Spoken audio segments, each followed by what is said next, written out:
Hello everyone, and welcome once again to the Heir's Lair. I'm your host, Jonathan Taylor. For today's video, uh, given that it is both Easter and 420, or at least the release date of this video is both of those things, I had plenty of options if I wanted to, if I would have wanted to delve into any particular theme. However, instead of appealing to either of those, I decided to instead lean onto my occasional intention of being a provocateur, and remembered that it's also Adolf Hitler's birthday, or it also is Adolf Hitler's birthday, depending on how depending on how pedantic you want to be, and utilize that opportunity to talk about one of the most notorious books about Hitler that has been released in the past 15 years. One talking about a potential re-emergence of his in the modern world, and I'm gonna have to pick you up a little to showcase that. Ist wieder da. Very striking cover. I think you'll agree. It is minimalist, but it does the job quite well. Very effectively uses the graphic design elements at its disposal. Now let me shift you around a little bit. Yeah. Okay, this looks good. Written by German-Hungarian journalist and author Timur Vernes. This book's title's English translation, or its most common English translation, at least as far as I've been able to find, is "He's Back Again." And I have to say, I am not particularly pleased with that iteration, with that translation of this title. Partly because I don't think it is strong or appropriate enough. Partly because "back again" kind of comes across as comes across as meaninglessly repetitive. The word-for-word translation, "He's here again," is a little bit better. However, the translated title I think would be best is in fact "He's Back." Short and to the point. And then once you see the cover, there really is no mistake with regards to who he is. Though I have to say, I don't really recall this book's main character ever having hair long enough for his side part to be emphasized the way it is on the cover. But whatever. Artistic license, nitpicking. I'm not going to delve into that too much. Also, you haven't clicked on this video to watch me or to listen to me gripe about the cover. You are here to listen to me talk about the book behind it, which is exactly what I'm gonna do. But starting with a summary of my impressions. This is a very cleanly and very intriguingly written book. The author has very clearly done his work when it comes to placing himself within the or reconstructing the mindset of the main character, and therefore also being able to analyze various facets of the modern world the same way the main character would. It is it is in that sense a very interesting book to follow, and he is able to utilize those insights quite well in order to convey the satire that he has been going for. So, yeah, if your command of the German language is strong enough to pick up and read this book, well then I very much suggest that you do so. You will not you will not regret it. You will find a very worth your while reading experience. And now that I'm done with the general impressions, it's time I delved a little bit into some specifics.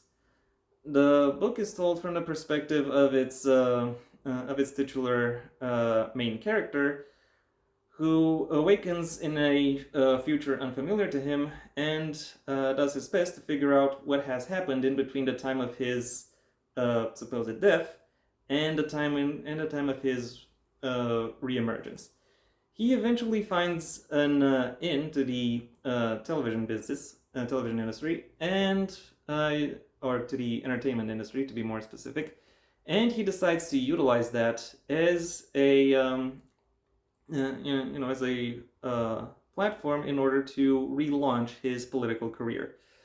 The events that unfold from that point forward are easy enough to follow and represent a somewhat logical progression of all the elements that have already been established. However, I find the way this book is told to be oddly railroaded. That is perhaps to be expected given who the narrator is. But I still find that it prunes, it cuts away a lot of the potential that this narrative could have had. It is perhaps effective at presenting its point, but it also um, abandons a lot of storytelling potential. Unfortunately, I also find that the characters around him are a little bit too compliant with his agenda. Even considering they may have skewed motivations, they still go along with him a little bit too easily, I think. Thankfully, the humor of this book does a lot to mitigate the issues I presented. Given this book is a dark comedy, you would expect the jokes to be on point, and for a large portion of the book, they truly are.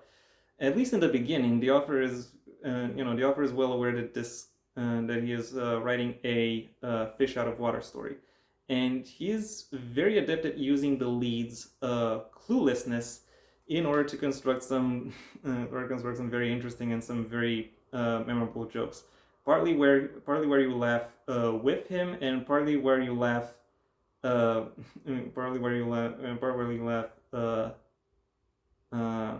at him. Yeah, it's an interesting contrast, all things considered. And given I already mentioned the characters, while they are a little bit skewed due to the lens through which they are presented, due to the way they are framed, so to speak, they do nevertheless receive enough to stand out. Their impressions, their aura, so to speak, the ways they talk, the goals they set out for themselves, how they distinguish themselves within their work, how they try to accomplish their goals. It's for the most part subtle, but it is constructive. It is additive. Everything contributes towards making them more fleshed out. If a character has a name, they most definitely also have a legit character. Of course, the main character is the one who stands out the most, given given the audience is presented the entire story from his perspective, and as I've already highlighted, the author does a great job at embodying and presenting his perspective. But still, the rest of the cast doesn't fare too badly either. Where the book does, however, suffer a little bit is when it comes to the world building. Now, admittedly, this is a contemporary book, and contemporary books always have issues with their their world building to some extent, and by that I mean that they don't really have to do a lot of it. They can keep it on the slim side. However, even considering the lower standards of the contemporary genre, this book still has or the contemporary setting, this book still has a lot of things that could have done a little bit better. As I've already mentioned, due to the plot being railroaded, I don't really know what kind of impact the main character's actions have over general society, and also I don't really know how exactly the media agency he ends up being associated with is actually supposed to operate. The book does mention that he has some close or friendly or neighborly associations with various people. However, I don't really know what the I don't really know what the impression of him really is beyond that, beyond that immediate circle. It is somewhat too opaque for, for my liking. The somewhat too opaque for my liking. Admittedly, the book does a great job at utilizing its lead character's interest in architecture in order to convey aesthetic details about the about the built environment around him, both exteriors and interiors. However, that doesn't really amount to a lot in the grand scheme of things. This book is still a and this book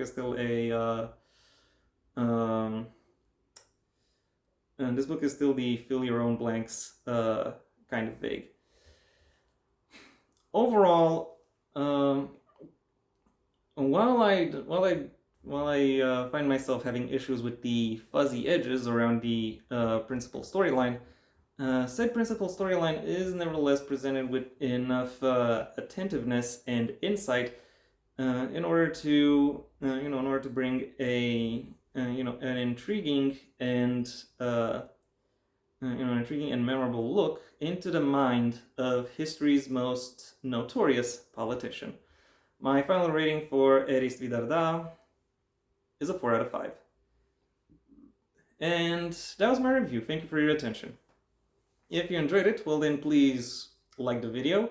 Maybe even share it wherever you think other people will also like the video. If you have anything to add, either to the book itself or to my review of it, that's what the comment section is for. And if you want to see when my next video gets released, well then please subscribe. And ideally also ring the bell or do whatever else YouTube will ask of you in order to keep you notified. My books, the first of my own Heir to the Empire series, The Next Generation and The Path Not Taken, are available at various book retailers under their respective master links in the description down below. Right past my social media links, which I also suggest you check out should you choose to. I also have a second channel where you can hear me talking about whatever it is that crosses my mind, really. Be it about politics, be it about video games, be it about movies. I actually have a review of the movie adaptation of this book coming up soon on that second channel. So if you want to check that out, go ahead and do so. If, however, you find what I've said not particularly interesting and would want to hear more about my thoughts on the printed word medium, then I suggest you stay on this channel and go through my extensive backlog of book reviews, writing advice, and miscellaneous connected topics. If none of those interest you, then I suggest you go ahead and do whatever you want with the rest of your day, because it is your day after all. And yeah, that was it from me. So until next time, I am Jonathan Taylor, and this has been the Heir's Lair.